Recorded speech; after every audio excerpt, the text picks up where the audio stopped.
Already আমরা দুইটা class নিয়েছি না, দুইটা ক্লাসে আমরা মোটামুটি অনেক কিছু আলোচনা করেছি। আজকে হলো 3 নাম্বার ক্লাস। তো আমরা আজকে ডিটেইলস আলোচনা করার চেষ্টা করব, ঠিক আছে? ওই সিম্পলি বেসিক যে কনসেপ্টগুলো সেটা আমরা জানার চেষ্টা করব। অলরেডি দেখুন এখানে দিয়ে আছে basic concept of colour mechanism. তো এখানে অনেকগুলো জিনিসের কথা বলা আছে, এই জিনিসগুলো খুবই গুরুত্বপূর্ণ ডায়াগ্রাম জন্য। তো আমরা গত ক্লাসগুলোতে এগুলো নিয়ে মোটামুটি আলোচনা করছি, আজকে একটু ডিটেইলস আলোচনা করব, ঠিক আছে? দেখেন কি কি বলা আছে, textile materials, utility, machine, speed treatment, dyeing, chemical, auxiliaries, dyes treatment, dyes materials, এগুলো সম্পর্কে ডিটেইলস আলোচনা করার চেষ্টা করব। আমরা আপনাদের বলছিলাম যে মেইনলি যে ডাইং এর তিনটা স্টেজ, কয়টা স্টেজ বলছিলাম? তিনটা স্টেজের কথা বলেছিলাম। তো আছে অর্থাৎ ওয়েট প্রসেসিং স্টেজ কয়টা? তিনটা বলেছিলাম। ওয়েট প্রসেসিং স্টেজ মেইনলি কয়টা? তিনটা না বলেছিলাম এরকম। একটা ছিল হচ্ছে প্রি ট্রিটমেন্ট, এটাকে বলা হয় প্রি ট্রিটমেন্ট, এটাকে বলা হচ্ছে ডাইং প্রিন্টিং, আফটার ট্রিটমেন্ট, আর এটা আফটার ট্রিটমেন্ট অথবা ফিনিশিং, ঠিক আছে? আফটার ট্রিটমেন্ট অথবা ফিনিশিং। সো আমার একটা ডাইং করার জন্য অনেক কোনো জিনিসের প্রয়োজন হয়, সেই জিনিসগুলোর কথাই বলা হচ্ছে। যখন ডাইস কেমিক্যালটা আমরা ইউজ করি সেই জিনিসগুলোর কথা বলা হচ্ছে। আমি গত ক্লাসে আলোচনা করেছিলাম যে প্রি ট্রিটমেন্ট জিনিসটা আসলে কি। প্রি ট্রিটমেন্ট প্রসেসের মধ্যে অনেকগুলো জিনিস আছে, তার মধ্যে গুরুত্বপূর্ণ অনেকগুলো জিনিসের কথা বলেছিলাম। স্কাউরিং বলেছিলাম, তারপর হচ্ছে ব্লিচিং এর কথা বলেছিলাম, তারপরে কি মার্সারাইজেশন, তারপর কি বলেছিলাম?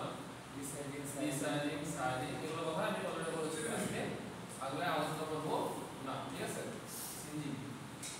সো সব কথা মূল কথা হচ্ছে প্রি ট্রিটমেন্ট প্রসেস কমপ্লিট করার রিজল্ট হচ্ছে আমাদের যে ন্যাচারাল ইনফ্লুয়েন্স গুলো আছে এই ইনফ্লুয়েন্স গুলো দূর করতে হবে।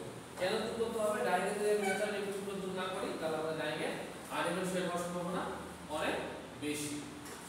এজন্য এখান থেকে একটা প্রশ্ন করছিলাম যে হয় pre treatment process is called hard textile, হয় pre treatment process is called pre treatment process is called hard of textile, তাই না? কেন প্রি ট্রিটমেন্ট প্রসেসকে হার্ড অফ টেক্সটাইল বলা হয়? এর অন্যতম রিজন হচ্ছে প্রি ট্রিটমেন্ট প্রসেসের মধ্যে অনেকগুলো প্রসেস আছে, সবগুলো প্রসেস অবলম্বন করা হয় কারণ আমরা যে কটন ব্যবহার করি, কটনের ন্যাচারাল ইনফ্লুয়েন্স পরিমাণ কত? 6%, তাই না? আমরা বলেছিলাম যে ন্যাচারাল ইনফ্লুয়েন্সগুলো কি কি হতে পারে? ওয়েল হতে পারে, ফ্যাট হতে পারে, ওয়াক্স হতে পারে।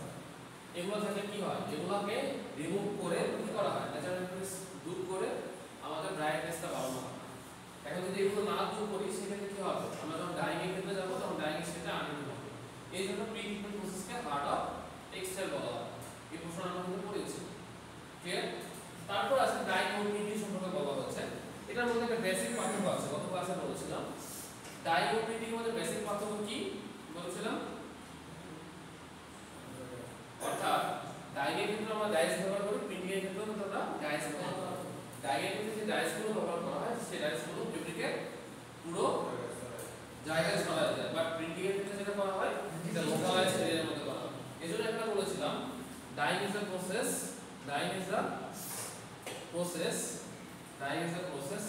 না বুঝতে পারলে খুব সুন্দর where dies is used in the whole area of the fabric,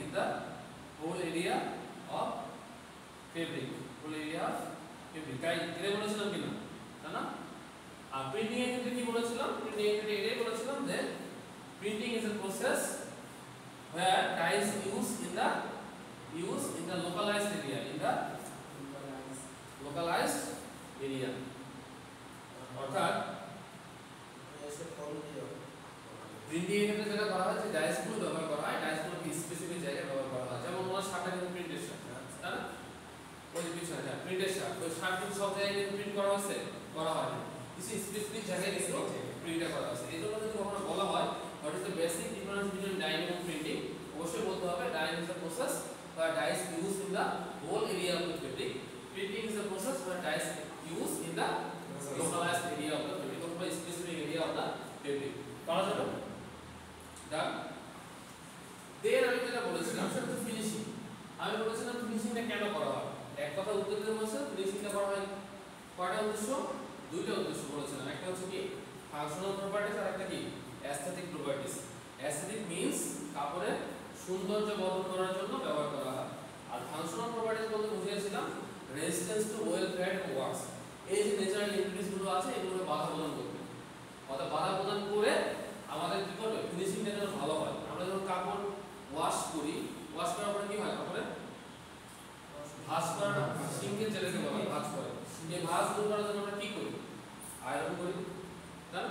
so iron করার উদ্দেশ্য হচ্ছে এই কাপড়ের সৌন্দর্য বর্ধন করা। ইংলিশে যেটাকে বলা হয় press and smooth the fabric, অর্থাৎ প্রেস বলতে কি হয় স্ত্রী দ্বারা আমরা কি করি প্রেসার প্রয়োগ করি, প্রেসার প্রয়োগ করার ফলে কি হয় কাপড়ের স্মুথনেস বাড়ে এবং সৌন্দর্য বৃদ্ধি পায়, এটাকে বলেছিলাম ফিনিশিং।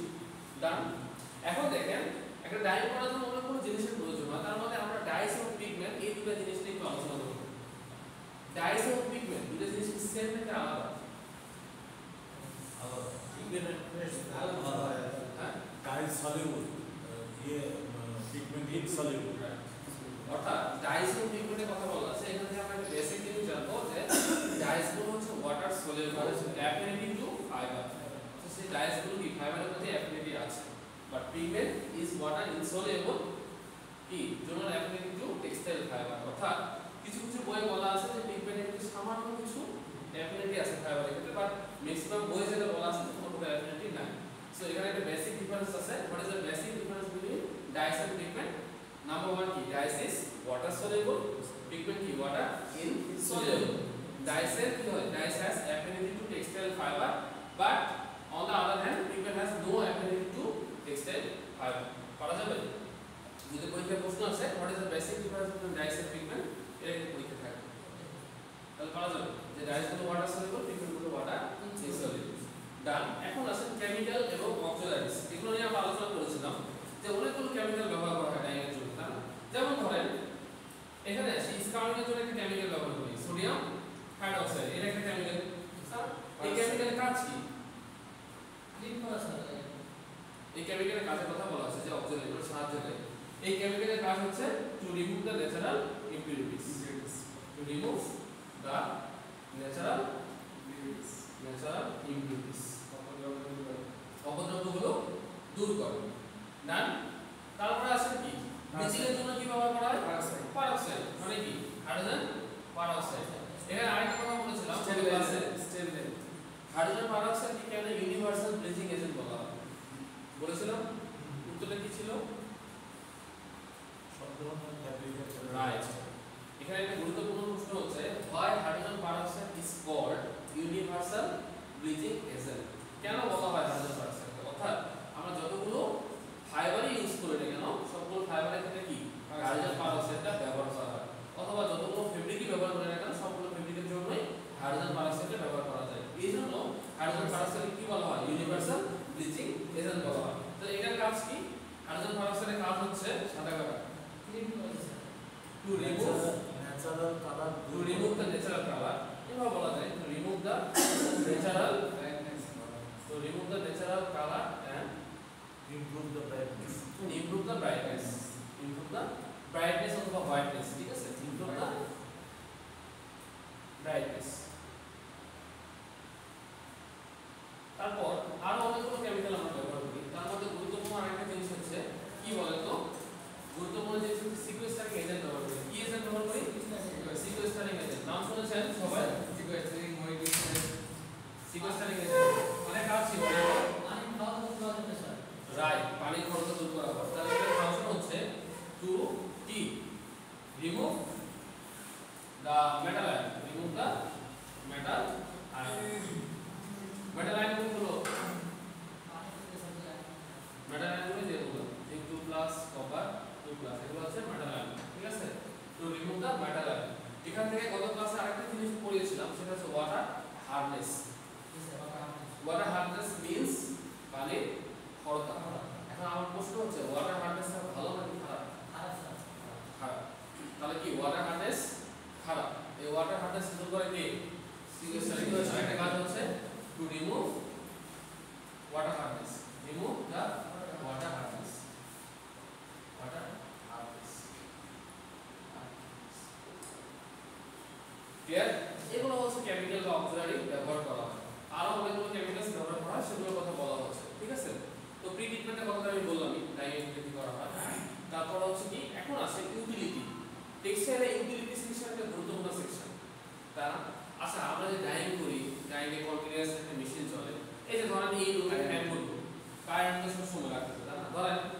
কারেন্ট নষ্ট হয়ে গেল তখন আমরা কি করব কার কাছে যাব টেক্সটাইল ইঞ্জিনিয়ার কাছে যাব মেকানিক্যাল আছে ইলেকট্রিক্যাল আছে না তো ইউটিলিটি সেকশনের কাজ হচ্ছে কি কারা করে বলি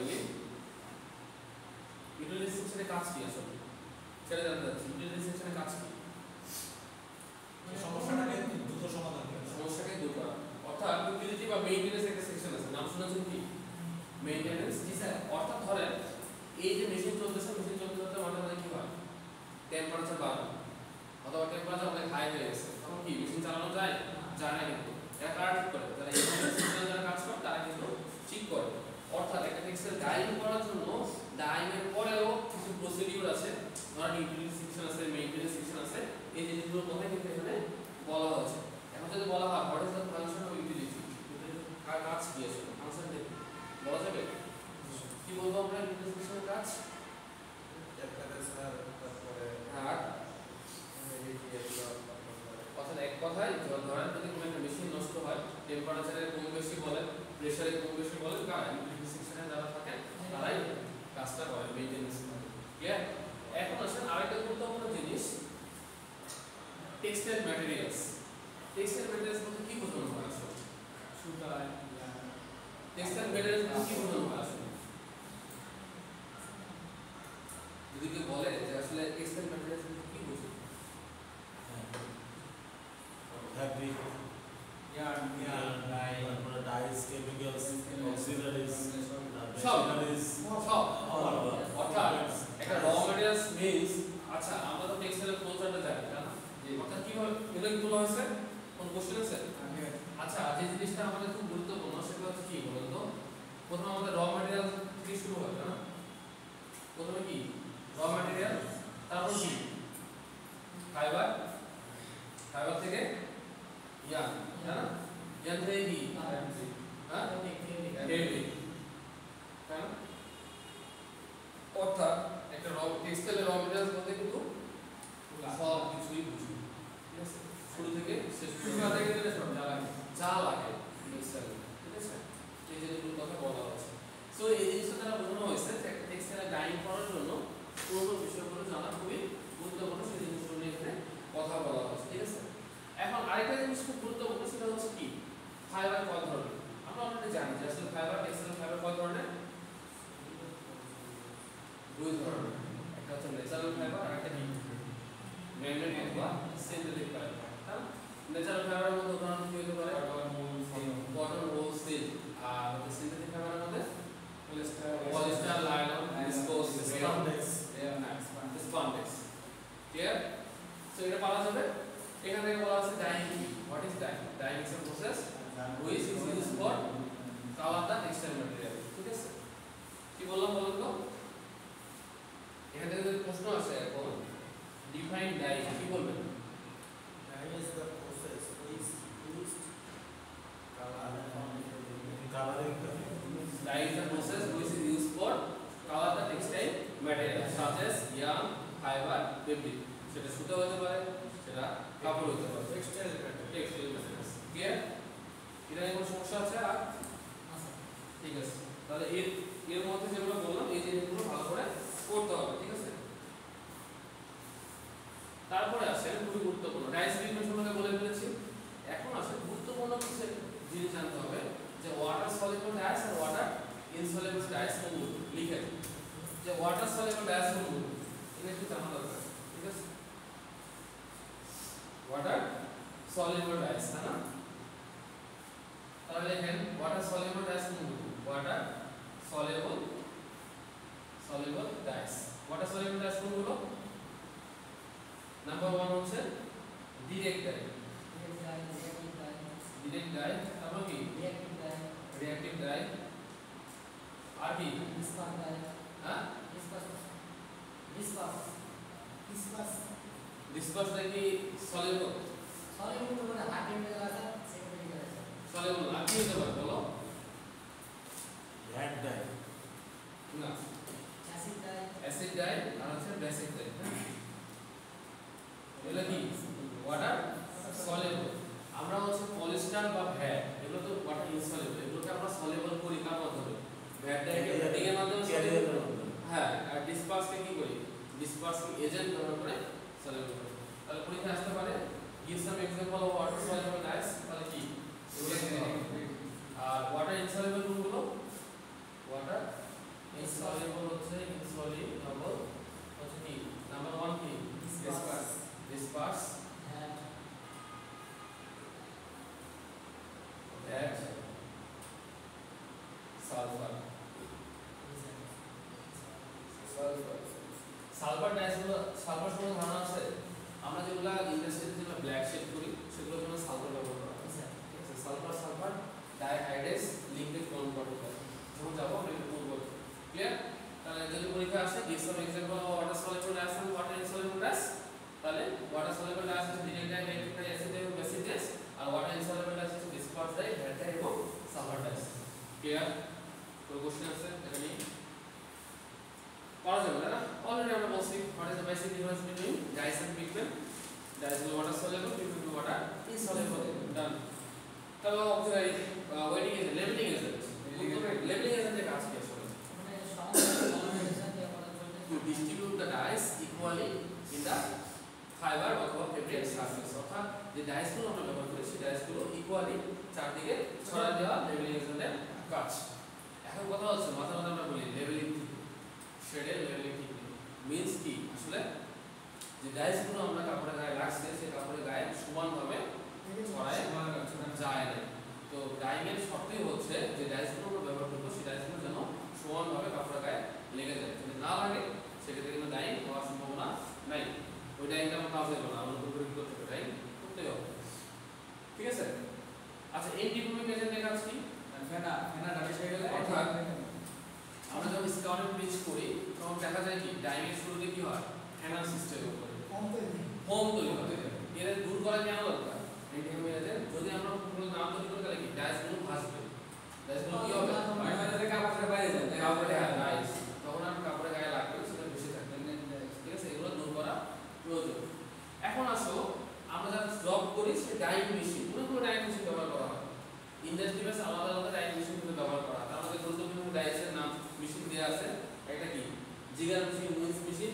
অর্থাৎ ওভেন যেগুলো ফেব্রিক সেগুলো আগে ভাগে এন্টিক্রিজ ভাগে দিছে অরিজিন আসল দিছে ভাগে দিছে ও এন্টিক্রিজিং এজেন্ট খুবই ইম্পর্টেন্ট খুবই গুরুত্বপূর্ণ একটা এন্টিক্রিজিং এজেন্টের কাজ কি স্যার ক্রিজ ফেব্রিকের ক্রিজ ফর্মেশন হয় এটা নিয়ে আমি গত ক্লাসে বলেছিলাম এইজন্য আসলে হাই সেন্সিটিভ এগুলো খুবই ইম্পর্টেন্ট রাইট এন্টিক্রিজিং এজেন্ট বা ক্রিজ ফর্মেশন হয় আমি আপনাদের বলেছিলাম কটন কাপড়ের একটা ডিসঅ্যাডভান্টেজ আমরা যে কাপড়গুলো পরি কটন কাপড়ও পরি পলিস্টারও পরি কটন কাপড়ের কোনো ডিসঅ্যাডভান্টেজ আছে স্যার মানে ক্রিজ লাগবে স্যার রাইট কুচকে যাওয়া সিঙ্গেল বা ক্রিজ ফর্মেশন হয় এখন এই ক্রিজ ফর্মেশনগুলো দূর করার জন্য নতুন একটা প্রসিডিউর আছে ফিনিশিং এর একটা প্রসিডিউর আপনার নাম শুনেছেন হয়তো বা ইজি কেয়ার ফিনিশ করা হয় ইজি করা হয় ইজি কেয়ার ফিনিশ এটা শুধুমাত্র কার জন্য করা হয় অনলি ফর কটন ফেব্রিক এই ইজি কেয়ার ফিনিশ করলে কি হয় এই ইজি কেয়ার ফিনিশের দ্বারা কি করা হয় করলে এই যে সিঙ্গেল স্টেট আছে ক্রিজ ফর্মেশন হয় এটা হয় না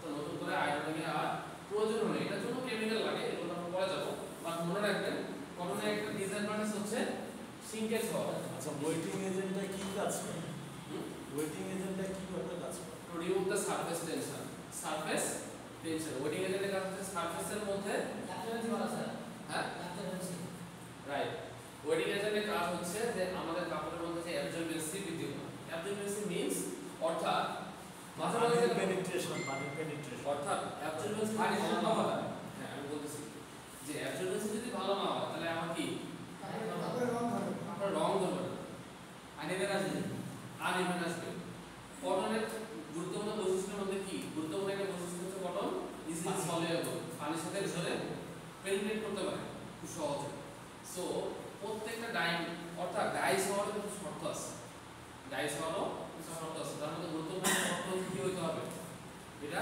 ওয়াটার সলিউবল হতে হবে অর্থাৎ ওয়াটার সলিউবল মানে কি এটা অ্যাবজর্বেন্সি ভালো অ্যাবজর্বেন্সি যদি ভালো না হয় তাহলে ডাইস তো আমার কাপড়ের গায়ে লাগবে না সেটা খুবই গুরুত্বপূর্ণ এই কাজটাই কিন্তু ওয়েটিং এজেন্টটা করে থাকে ক্লিয়ার যেটা বলতেছিলাম আমি বলেছিলাম যে ইজি কেয়ার ফিনিশিং সো এই জিনিসটা গুরুত্বপূর্ণ যে ইজি কেয়ার ফিনিশে কখন করা হয় শুধুমাত্র কটনের ক্ষেত্রে ফিনিশিং প্রসেসে করা হয় কারণ কটন কাপড়ের সিঙ্কেজটা অনেক বেশি এটা দূর করলে কি হবে দূর করলে ধরো পরিষ্কার, নতুন করে আয়রন বা প্রেসের প্রয়োজন হচ্ছে না, কাপড়টা স্মুথলি আমরা ইউজ করতে পারবো। কারণ কি আমরা এক কাপড় পরে একদিন পরে দ্বিতীয় দিন আবার নতুন করে আয়রন করা করতে হয় না।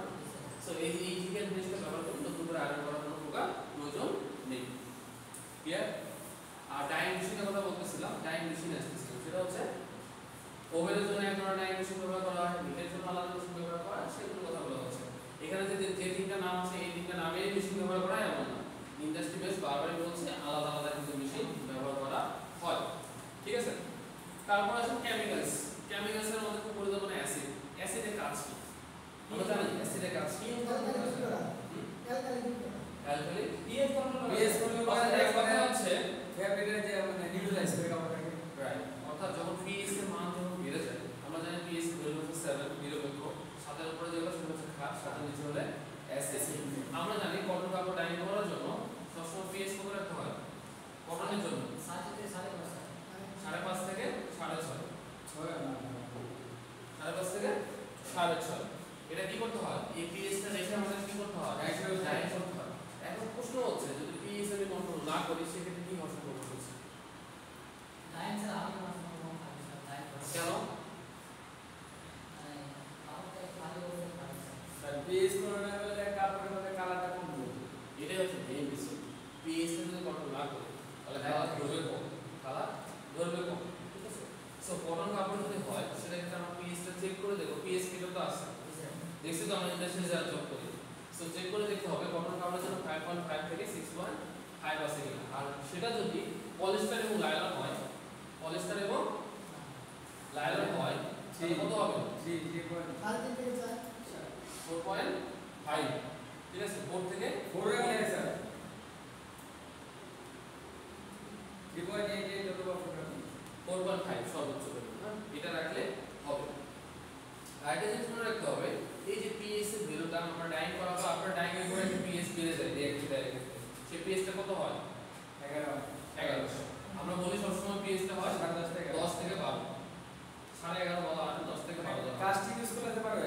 রাইট, অর্থাৎ রিঅ্যাক্টিভ যখন ডাইং করি তখন পিএইচ কত থাকে? 5.5 থেকে 6.5। আপনার ডাইং পিএইচ এর ভ্যালুটা বেড়ে যায় তখন কত হয়? 10 থেকে 12। এটা শুধুমাত্র রিঅ্যাক্টিভ ডাইরেক্ট ক্ষেত্রেই প্রযোজ্য। বোঝা যাচ্ছে কি? Clear concept? সেই জিনিসটার কথা বলা হচ্ছে। এখন যেটা বলা হলো তাহলে অ্যাসিড